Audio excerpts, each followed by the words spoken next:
자, 우리가 지난 시간에는 신앙의 승리를 하려면 경향성을 초월해야 된다. 다소 좀 딱딱했었죠. 네. 그렇지만 여러분들한테 지금 이 설교를 하는 것은 제가 설교를 하면서도 이걸 실전적인 그러한 사례를 꼬박꼬박 들어서 설명하기가 참 어렵습니다. 그 대신에 제가 지금 이 설교를 이렇게 도식화시켜서 설교를 하는 것은 기본적으로 여러분이 생활하면서 이것을 다 떠올릴 수는 없어요. 그렇지만 양심이 어느 쪽에 있고 또한 육신적 삶이 어느 쪽에 있다라고 하는 방향 감각 정도는 우리가 알아야 어떤 일이 벌어졌을 때 나 스스로가 이건 이래서 이런 거지, 그리고 하다못해 끌적끌적 해볼 수도 있고 고민도 해볼 수 있고 내 자신을 찾아가 볼 수가 있다는 거예요. 그런 의미로 지금 이렇게 말씀을 드리는 겁니다. 그러다 보니까 설교 내용 한 가지 한 가지들을 충분한 사례를 들어서 그럴싸하게 여러분 이해하기 쉽게끔 전달하면 좋은데 사실은 여기에서 논의해야 될 것이 너무나 많아서 거기까지 미처 쫓아가지 못하는 것이 현 실정입니다. 하지만 제가 말씀드리는 건 여러분들의 마음과 마음의 상태, 그 다음에 내가 신앙을 할 때 어떤 게 문제지 하는 것을 찾아 들어갈 때는 그냥 막연하게 그냥 나 혼자서 생각한다고 되는 게 아니라 이러한 철학적인 기반 속에서 우리의 정신 구조를 이해하고 그 철학적인 기반 속에서 정신 세계를 펼쳐 놓을 수 있는 실력이 돼야 되고 그 가운데서 내 문제를 이 구조 속에서 다루어 나가야 내가 고민하는 문제들이 한 가지 한 가지 어슴풀에 풀려지기 시작한다는 내용입니다. 이해가 되시죠? 네. 그래서 지난 시간에 신앙의 승리는 경향성을 초월해야 된다. 경향성은 칸트의 용어인데 이제 우리의 마음속에 어떤 욕구가 생기게 되면 이것이 하나님의 말씀대로 따라 살려고 하는 나를 능가하고 이러한 욕구가 하나의 경향을 이루어서 내 행동의 경향성을 이루어 나간다는 거죠. 그래서 우리가 불순종하게 되는 양상을 띈다는 내용입니다. 굉장히 중요한 내용입니다. 이것은 여러분이 두고두고 생각하면서 미흡한 설교를 여러분이 채워가면서 이 도식을 완성시켜 나가면 참 좋습니다. 자, 그러면 오늘은 경향성 초월을 위해서 다루어야 할 개념들이 있는데 사실은 제가 오늘 새벽에 거의 잠을 못 잤는데 여기 빼곡히 그림을 그렸습니다. 근데 왠지 마음에 들지 않았어요. 그래서 집에 다시 내려갔다가 다시 새벽에 올라와서 아침에 이걸 또 다시 그렸어요. 왜냐하면 우리 어린 학생들도 있기 때문에 공감대가 형성이 안 되면 안 되어서 설교가 좀 우리 어린 학생들한테 좀 어렵겠다 생각이 들어서 좀 눈높이를 조금 낮춘다고 낮췄는데 제가 낮추고 나서 봐도 그렇게 좀 마음에 잘 들지 않습니다. 그렇지만 지금 제가 먼저 당부를 하는 거는 여러분이 이 구도를 보면서 내 현실의 생활을 일상의 설교를 듣듯이 그렇게 이해가 될 것을 너무 기대는 하지 마십시오. 여기서는 하나의 구도를 전달하는 것을 목표로 하고 있으니까 이게 어느 정도 우리가 잘 커뮤니케이션이 되면 다음부터는 이런 설명 안 해도 그거 있지 않습니까 하면 그냥 얘기가 되고 거기에서 사례가 바로바로 나오고 좀 더 깊이 있게 설명이 될 줄 믿습니다. 아멘? 네, 그래서 오늘은 경향성 초월을 위해서 다루어야 할 개념들이 여럿이 있는데 그 중에 한 가지를 좀 한번 살펴보겠습니다. 자, 이제 그림이 조금 이제 간략하게 되었는데, 자, 여기 이제 무의식적 주체가 있습니다. 이제 뭐 설명을 제가 깊이 안 해도 되겠죠. 여기 무의식입니다. 반복적으로 말씀드리자면 왜 나를 무의식이라고 하는가? 우리 어린아이들이 태어났을 때 이렇게 울지 않습니까? 그들이 이 세상을 알아요? 모르죠. 그게 무의식이에요. 그러니까 무의식은 우리에게 두 가지 종류가 있는 거예요. 내가 내게 있는 자아에 떠올랐던 욕망을 다시금 억제시켜서 내가 모르기로 한 거, 네? 내가 실수한 것을 생각하면 피곤하고 수치심 느끼고 죄책감을 느끼니까 그것을 안 느끼려고 다시 억누르는 거, 억제하는 거, 이래서 내 자아의 입장에 봤을 때는 의식하지 못하는 무의식. 이해가 되시죠? 네. 그러한 억제의 결과 무의식이 있고, 여러분 이제 잘 이해를 하시면서 들어야 돼요. 그 다음에 여기서 나온 이 무의식은 그냥 억제해서 무의식이 아니라 갓난아이들이 이 세상에 태어났을 때 그들은 글도 모르고 세상도 모르고 인생도 모르고 아무것도 몰라요. 그 다음에 내가 산다는 게 뭔지도 모르고 숨을 쉬고 있는 그것도 모르고 전혀 모릅니다. 뭐죠? 무의식입니다. 우리 인간은 이런 무의식적인 존재예요. 그러면서 하나하나 배워가면서 의식화가 되는 겁니다. 자꾸만 그러면서 깨어나는 거죠. 이걸 설명을 하면 우리 어린아이들이 인생을 몰라요. 우리 학생들이 모릅니다. 그러나 몸이 좀 커지고 좀 내가 좀 엄마하고 아빠하고 좀 키가 비슷해지면 내가 좀 무언가를 아는 듯해요. 여기에서 착오가 생기는 거거든요. 그런데 사실은 모릅니다. 왜? 갓난아기에서 지금 거기서 이탈한 지 불과 몇 년 안 됩니다. 네? 그러다 보니까 거의 몰라요. 그렇죠? 그래서 거기에서 실수가 일어나는 거예요. 그러니까 우리 학생들이 인생을 지름길로 갈 수 있는 방법은 뭐냐? 나는 몸만 컸지 모른다. 나는 아는 게 없다. 불과 나는 고등학교 지금 딱지 뗀 지 얼마 안 됐고 뭐 불과 얼마 안 돼요. 그래서 모른다라는 거예요. 이와 같이 학생들이 인생을 모르는 것처럼 우리들이 인간이 이 삶, 이 우리 생명의 세계, 우주의 세계를 우리는 몰라요. 그래서 우리는 무의식적인 주체라고 이렇게 명명하는 겁니다. 이해가 되시죠? 네. 그래서 나는 무의식적 존재예요. 자, 그런데 지금 이제 오늘 우리가 좀 논의하려고 하는 것은 이 무의식적 주체에게는 항상 우리 지난주에 말씀드렸지만 양심이 있다고 그랬죠? 네. 양심을 통해서 하나님을 찾아가고 알아가고 그 하나님을 안 것을 가지고 내가 오늘 삶 속에 실현한다 그랬죠? 굉장히 중요한 내용입니다. 자, 그러면 이걸 조금 구체화시켜 봐요. 오늘 성경 구절을 그렇게 찾지 않겠습니다. 이 양심에 대한 이것은 인간이 타락으로 말미암아서 디모데전서 4장 2절 양심이 인두로 지져져서 태워지고 그을려졌어요. 자, 타락으로 인해서 이런 상태인데 히브리서 10장 22절, 디도서 1장 15절.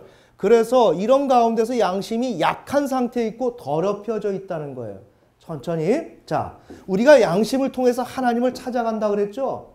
찾아가는데 여기에서 양심이 약하다는 거예요. 자, 양심이 약하면 신앙을 못해요. 양심이 강해야 됩니다. 표현을 어떻게 해야 될까요? 양심이 강해야만 정직한 마음을 가질 수가 있어요. 알겠습니까? 그러니까 양심이 강해야만 죽음도 두려워하지 않고 양심가가 될 수가 있어요. 아멘. 아멘. 양심이 약하면 죽음 앞에서 내 양심을 속여요. 내가. 양심이 흐트러지는 거예요. 그러니까 신앙의 문제라고 하는 것은 잘 들어야 됩니다. 굉장히 냉혹한 겁니다. 가나안 땅에 들어가는 사람이 누가 들어갔어요? 여호수아와 갈렙. 이 두 사람. 그 다음에 2세대. 이해가 되시나요? 왜? 어떤 사람들이에요? 그 사람들은 강하고 담대한 사람. 정리해야 됩니다. 신앙생활은 하나님이 마음껏 품어주는 세계가 아니에요. 너무나 아쉬워요. 신앙생활은 하나님이 그래 너 힘들지? 그래 내가 너 안다. 내가 너를 도울 거야. 그런 세계가 아니에요. 강하고 담대하게 내가 나아갈 때 하나님이 도와주는 겁니다. 아멘. 아멘. 이것을 알아야 돼요. 그런데 좌익으로 편승된 이 세계 기독교는 인간을 어떻게 만들었는가? 좌익화시켰어요. 이해가 되시나요? 보수 쪽은 우익은 어떻습니까? 경쟁. 치열한 경쟁 속에서 무언가 승리를 가져오는 것을 이것을 최고의 가치로 여기지 않습니까? 특별히 자유민주주의? 그렇죠. 그러나 공산주의 사회주의는 어떻습니까? 그 치열한 경쟁을 삭제를 시켜버리는 거예요. 삭제를 시키고 그저 평등하게 나누어주고 공평하게 한다고 하면서 사람들을 진정한 인간으로 만들어주질 않아요. 이해가 되시나요? 네. 자, 제가 이거 얘기를 하다가 지금 양심에 대한 이야기를 하고 있는 거예요. 그러니까 우리의 삶은 자유민주주의처럼 부단히 싸우면서 깨어지고 넘어지고 때로는 죽을 수도 있고 그럼에도 불구하고 내가 살기 위해서 몸부림치는 게 이게 인생이에요. 더 나아가서 신앙은 그런 것입니다. 그러면 신앙에서 승리하는 것은 어때야 되는가? 양심이 강해야 돼요. 양심이 담대해져야 합니다. 그런데 그러면 내가 강하지 못하다. 그러면 어떻게 될까요? 거의 구원을 못 얻어요. 아이러니하죠? 왜? 지금까지 예수님이 우리를 위해서 죽으셨고 우리의 기독교의 소설, 네? 나는 아무것도 못하고 경건치 않은데 하나님이 나를 위해서 육신이 되셔서 오셔서 십자가에 못 박혀 죽으심으로 우리를 구원시켜줬다는, 네? 그런 논리로 지금 가고 있지 않습니까? 그 논리에 의하면 우리는 모든 것이 온실 속에서 보호를 받으면서 구원을 받아야 되는데 실제 기독교는 그렇지가 않다는 것입니다. 그건 지금 우리 기독교는 다 편집된 거예요. 거짓말입니다. 그거는 인간에 맞추어진 이야기들이에요. 그게 성경과 차이가 발생되는 겁니다. 그럼 우리 기독교 현재까지 무엇을 했느냐? 차이가 발생되는 것을 계속 변명을 하면서 둘러대기 시작을 했던 것이고 지금까지 둘러대고 있는 거예요. 신앙은 뭐냐? 내가 약하면 죽는다는 겁니다. 약하면 나는 하나님 앞에서 정말 꾸지람 듣고 심판을 호되게 받을 수밖에 없는 게 우리라는 거예요. 아멘. 아멘. 그러니까 신앙생활은 내 양심이 담대해져야 되고 강해져야 그래야만 어려운 환경이 와도 그때 제 양심을 갖는다는 거예요. 좀 정리가 되셨나요? 네. 이건 여러분들한테 목자의 심정으로 여러분에게 솔직하게 말씀드리는 거예요. 여러분에게 어떠한 이렇게 우호적이고 좋은 따뜻한 그림 그려주면 저는 굉장히 편해집니다. 이해가 되시죠? 여러분들한테 이렇게 갈등이 일어날 게 없어요. 하지만 신앙은 그런 세계가 아닙니다. 우리 인생도 그렇듯이. 자, 그래서 양심이 강해야 되는데 지금 우리의 양심이 약하고 더럽혀져 있었어요. 자, 그래서 이런 상태로는 타락한 양심으로는 하나님께 나아갈 수가 없었습니다. 자, 히브리서 9장 14절. 그런데 이러한 양심을 예수님의 피로 양심을 변화시켜 주셨어요. 이 성경에 지금 나온 내용들을 정리를 한 것입니다. 자, 히브리서 13장 18절.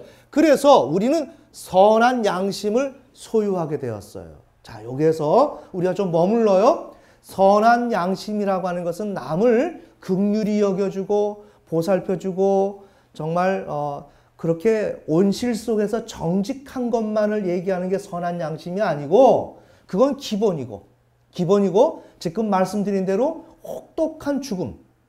그러니까 지금 말씀드리겠지만 내 자식 이삭을 이 단 위에다 올려놓고 죽일 수 있는 용기가 없으면 구원을 못 얻는다는 겁니다. 정리합시다. 자, 아브라함이 자기 아들을 목을 쳤습니까? 안 쳤습니다.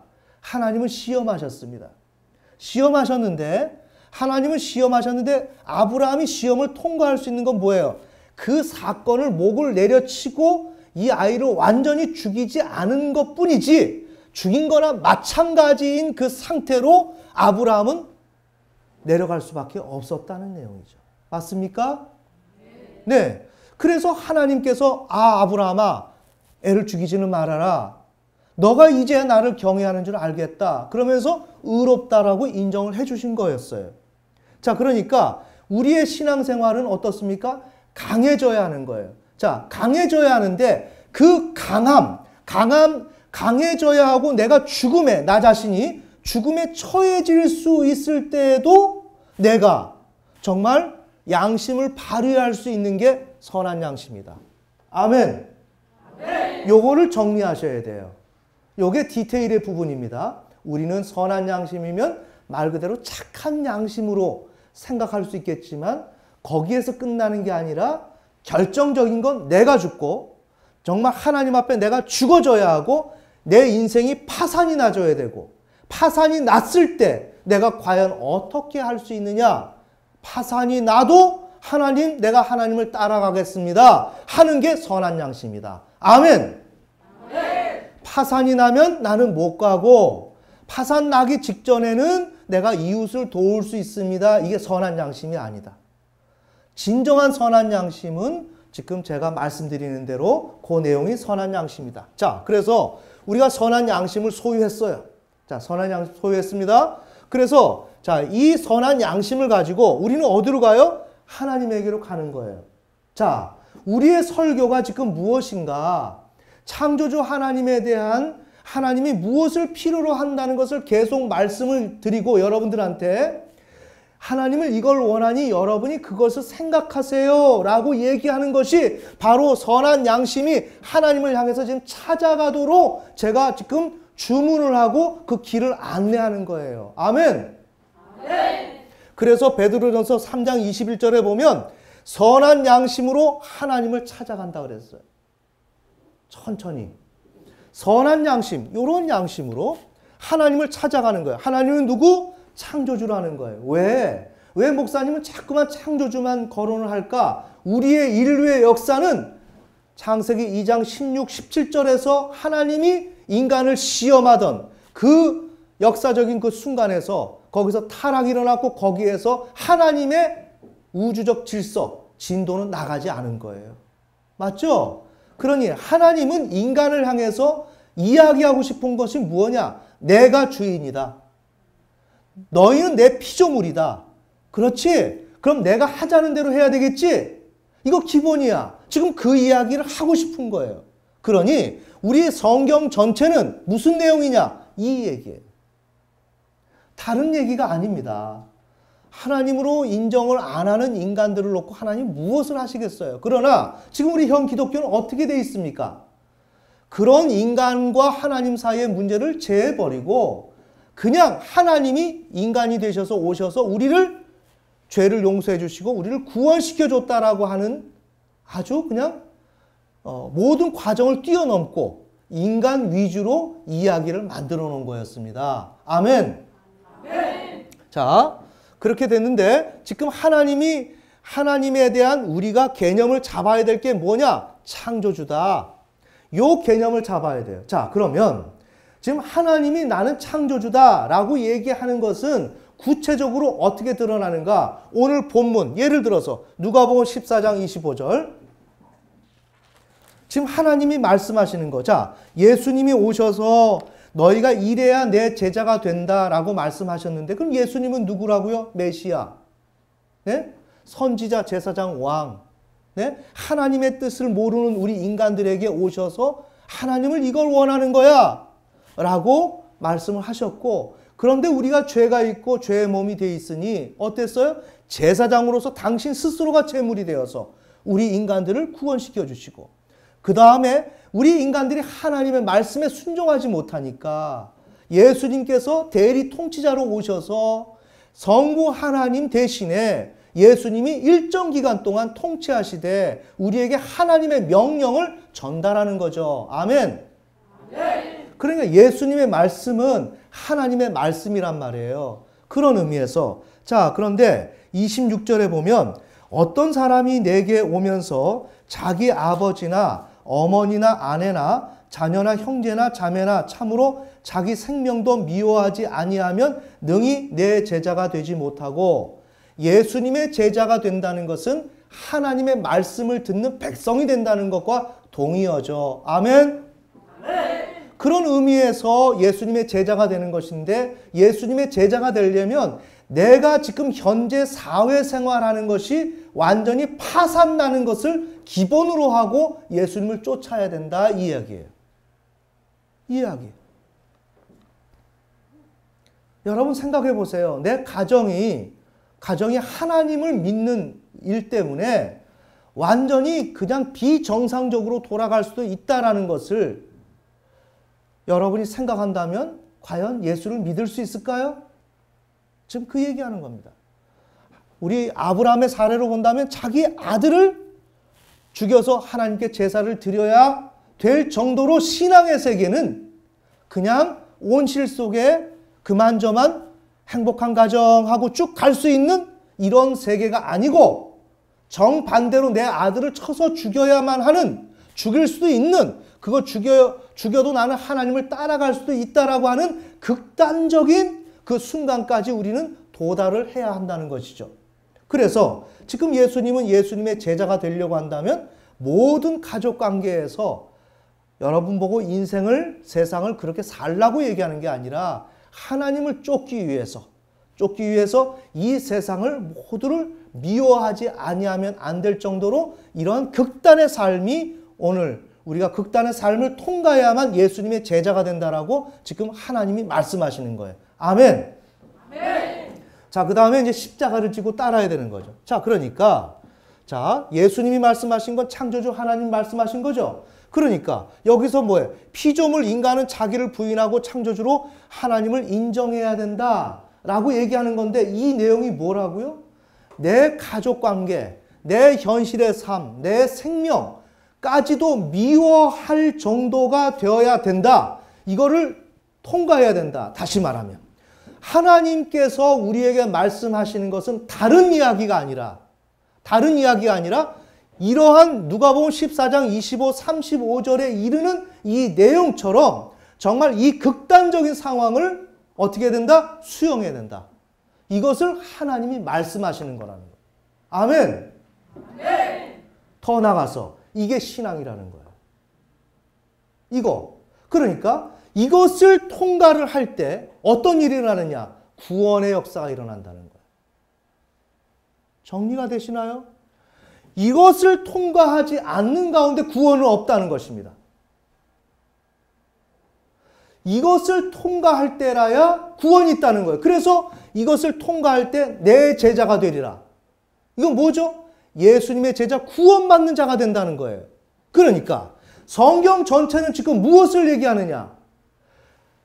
그냥 평온한 상태 속에서 하나님 말씀 잘 들을 때 하나님의 백성이 되어서 천국 간다는 내용을 얘기하는 게 아니고, 이 내용을 받아들이고 이러한 극단의 삶마저도 내가 거부하지 않고 그럼에도 불구하고 나는 하나님을 쫓겠습니다 라고 하는 이 사람들에게 하나님께서 어떻게 한다? 응답을 주시고 칭의도 주시고 삶의 공고함, 어려움, 고통, 고난, 우리의 기도 문제, 그 해결, 이 모든 것은 이것을 통과했을 때 준다는 거예요. 아멘. 아멘. 이게 성경의 원리예요. 이게 성경의 원리라고.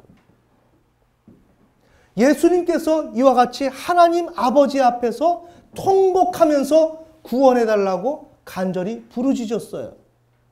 정말 자신이 죽어도 하나님의 말씀대로 순종해야 된다는 그러한 원칙 가운데서 예수님도 그 길을 걸어간 거예요.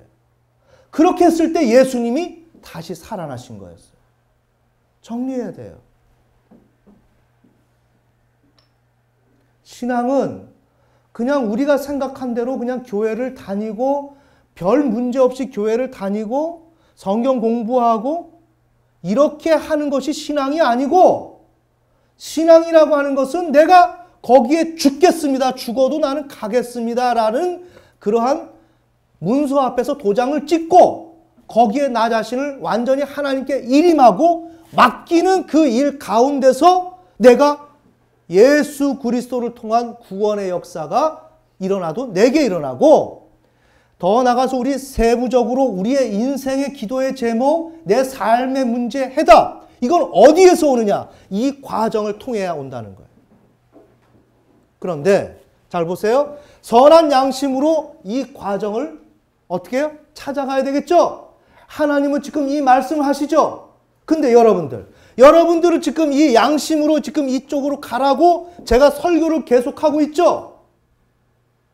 근데 여러분 가고 있나요? 천천히 보셔야 돼요. 아, 이거는 목사님이 하나의 원칙을 얘기하는 거지. 꼭 그러라는 건 아니겠지. 누가 다 그렇게 신앙생활해? 이렇게 생각을 하는 게 거의 다일 텐데, 그러면 내가 선한 양심인가요? 아니죠. 이건 내가 죽을 수 있고 극도의 어려움에 처해질 수 있는 상황이기 때문에 나는 이렇게 그것을 있는 그대로 느낄 수 있는 양심의 기능을 유지하지 못하고 내가 그 양심을 변경을 시키고 있죠. 아멘. 지금 그 얘기하는 거예요. 선한 양심을 가져야만 선한 양심으로서 지금 이 문제를 내가 대면해야 돼. 하나님의 음성을 들어야 돼. 너희는 이 길을 가야 된다. 자, 여러분들. 여러분의 인생의 꿈과 소망과 어떻게 난 살고 싶다라고 하는 게 있겠죠. 그걸 육신적이다 영적이다를 논하기 전에 그걸 떠나서 얘기를 해보자고요. 그 응답은 어디서 오느냐? 여기에서 오는 거예요. 매우 간단한 것입니다. 하나님 앞에 나 자신을 생명을 맡기겠다라고 하는 결단을 가지고 있는 자냐? 아닌 자냐에 따라서 결정이 되는 거예요.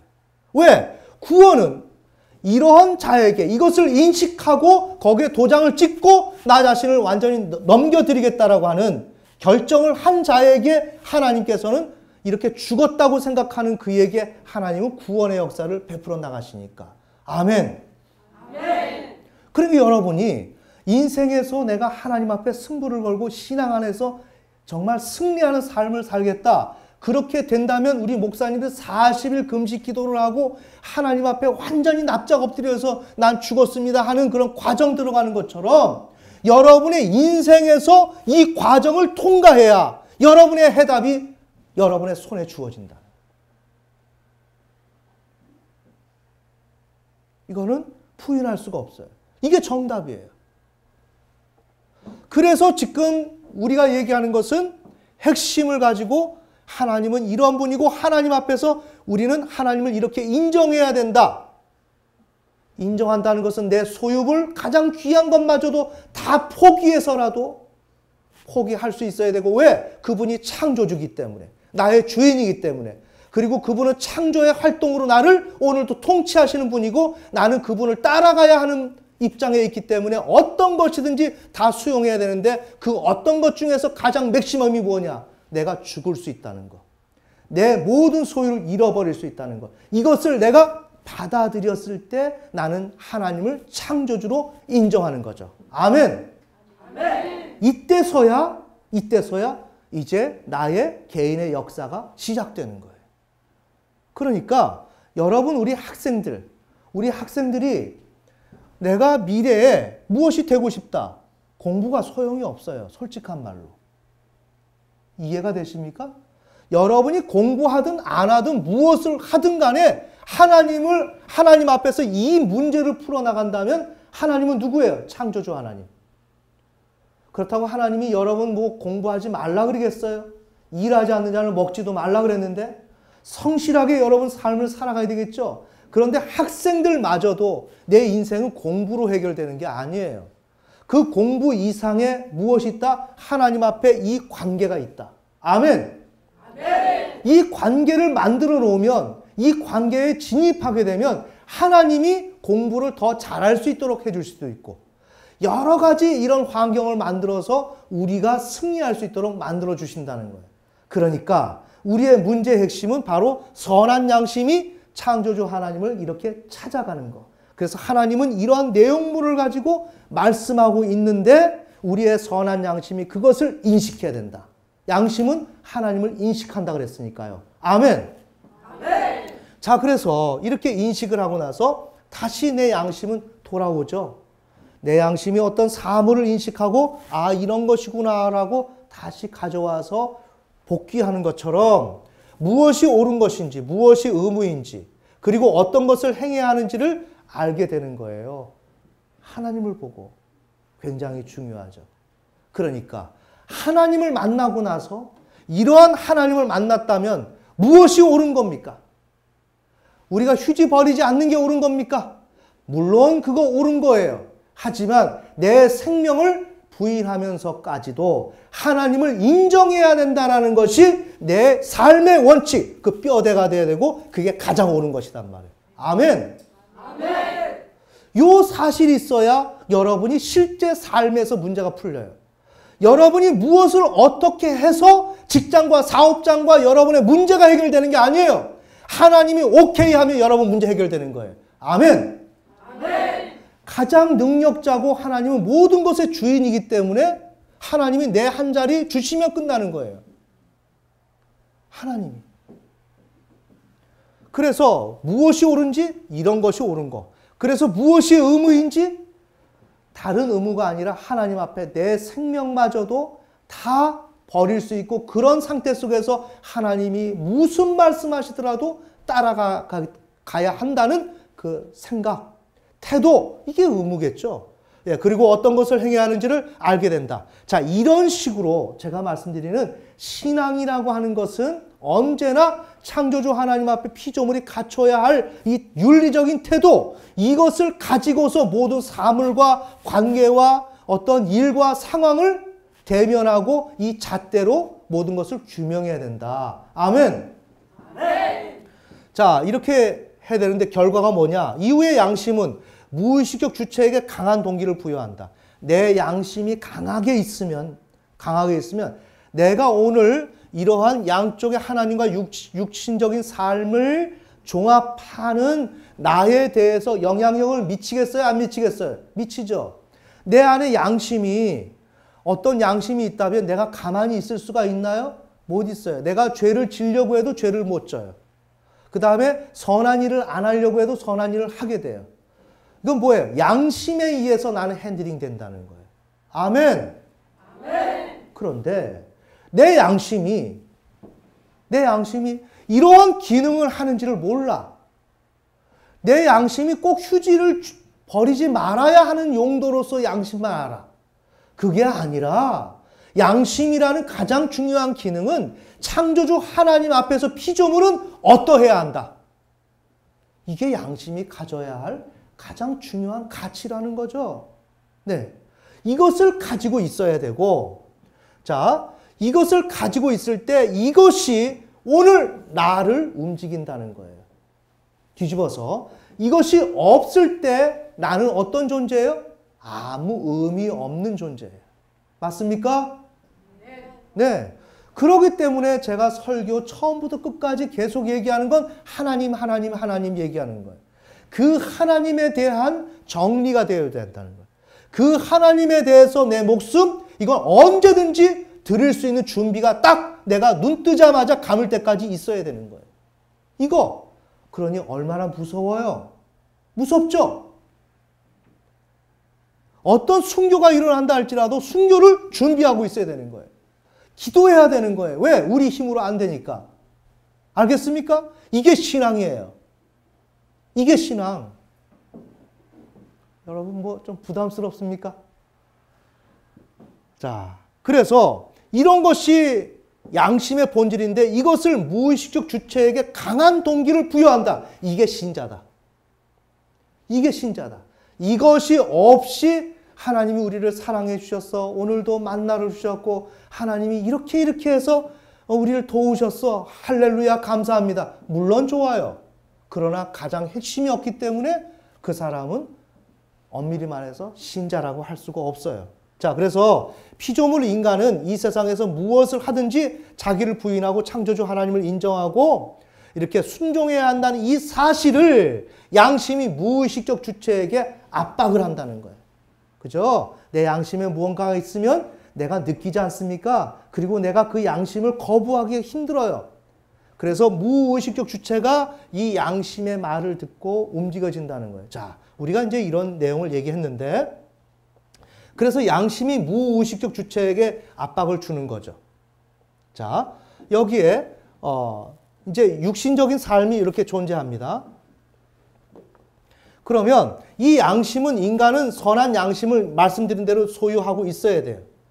자, 이렇게 됐을 때 이 무의식적 주체는 육신적인 삶과 이 하나님의 뜻을 놓고서 어때요? 양심의 압박을 받으니까 이 하나님의 뜻을 존중하게 되겠죠. 이제 논리적으로 이야기하는 겁니다. 네.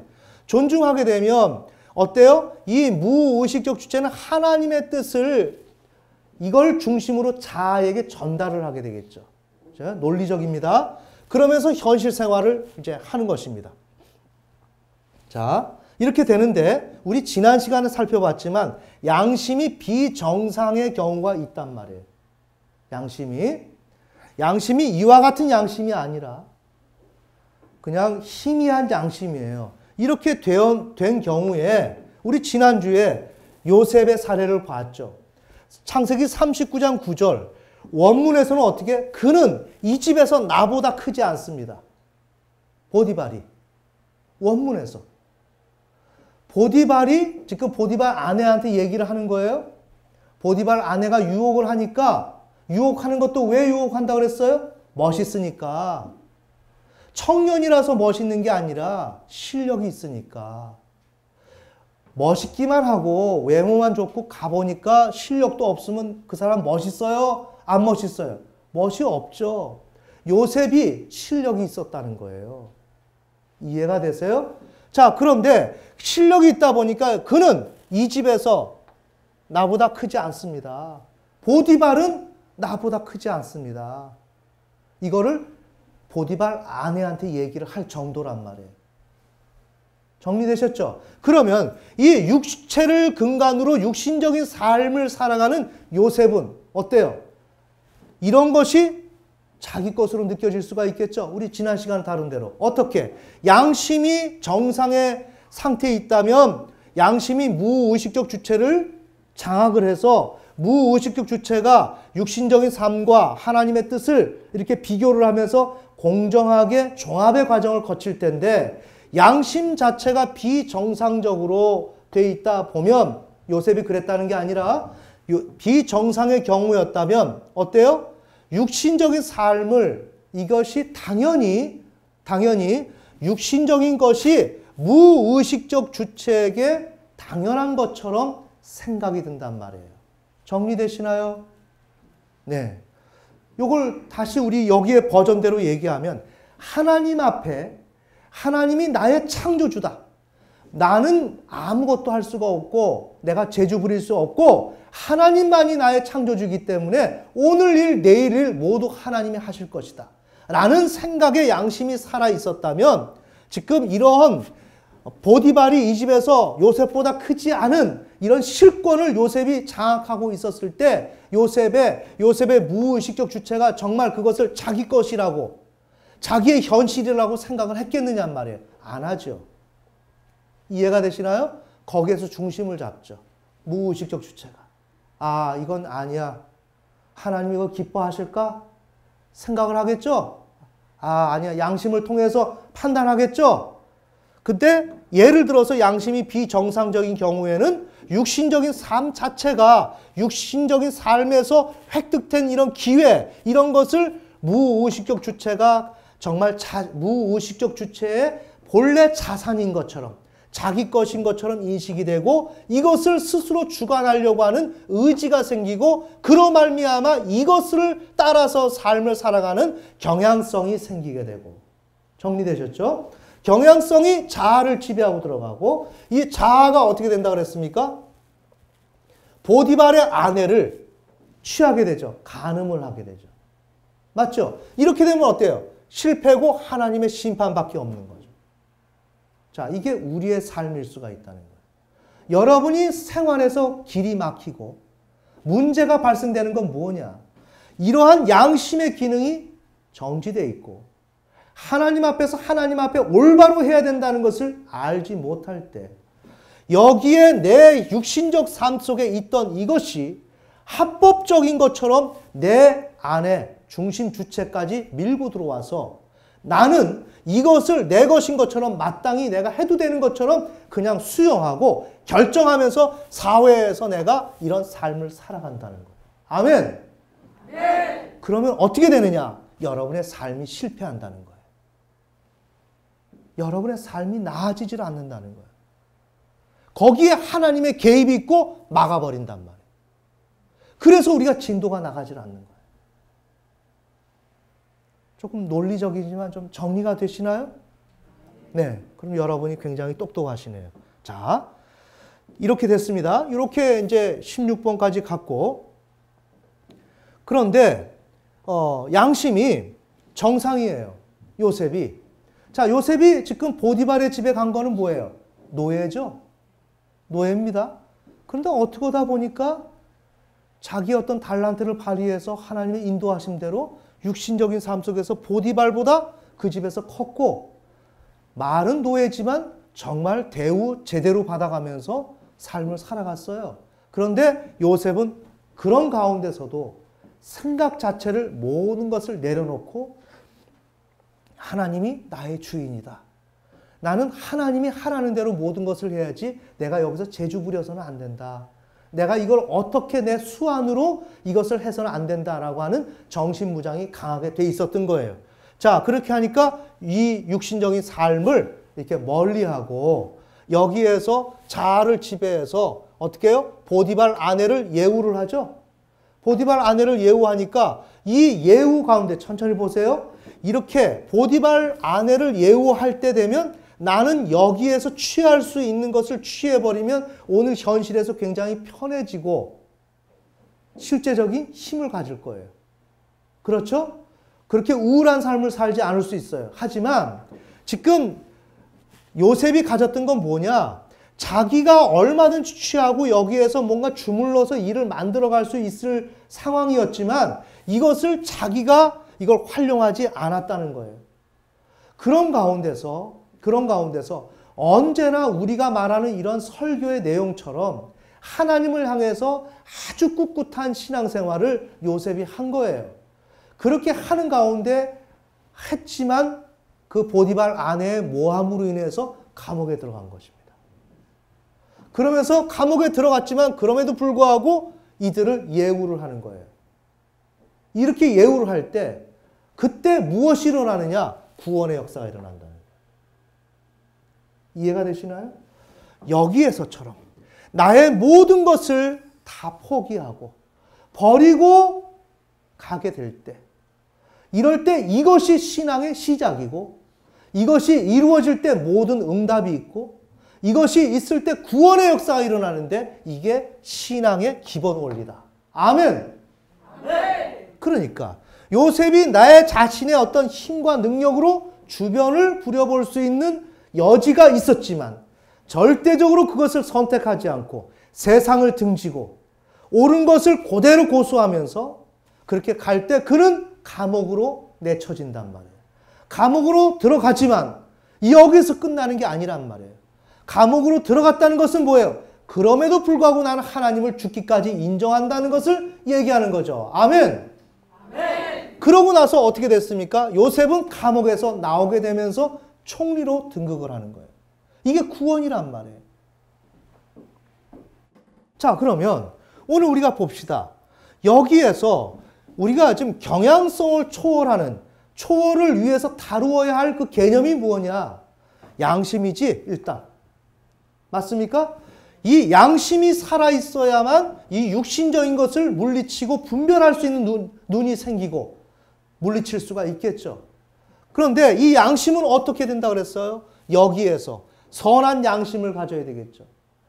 내가 어떠한 죽음의 환경이 온다 할지라도 이러한 가정법을 언제나 해놓고 이런 상황이 와도 나는 가리라 하는 절대적인 순교자의 정신을 가지고 우리가 이렇게 갈 때 선한 양심을 갖게 되고 이 양심이 살아있어야만 어때요? 내게 오는 모든 육신적이고 육체적인 욕구와 그 다음에 그 기회 이런 것들을 어떻게 내가 철저하게 그것을 물리치고 하나님의 말씀대로 내가 따라 살 수 있고 그렇게 할 때 내가 어떻게 된다? 하나님의 응답을 받는다. 아멘.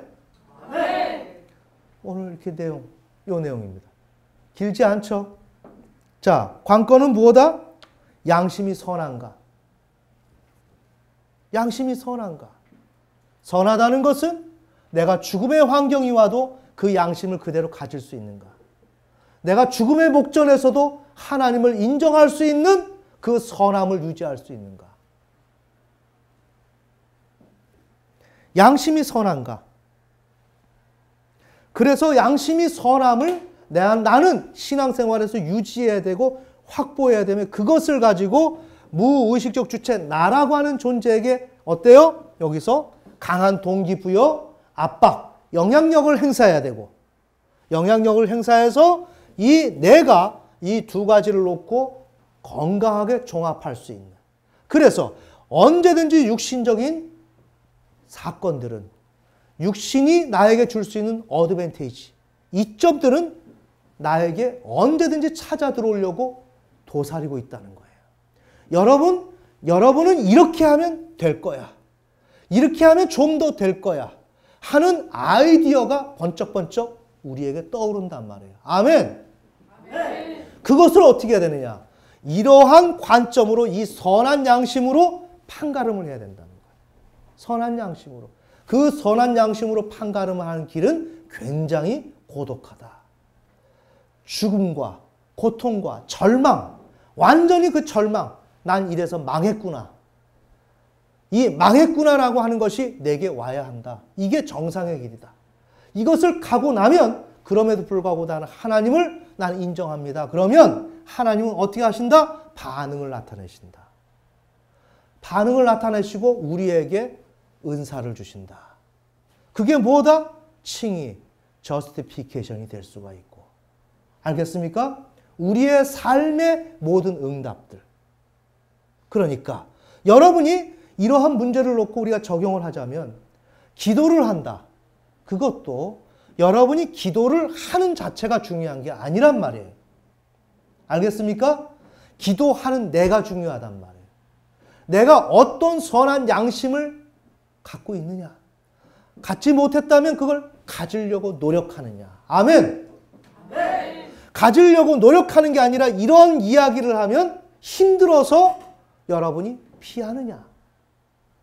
만약에 이것을 내가 피한다.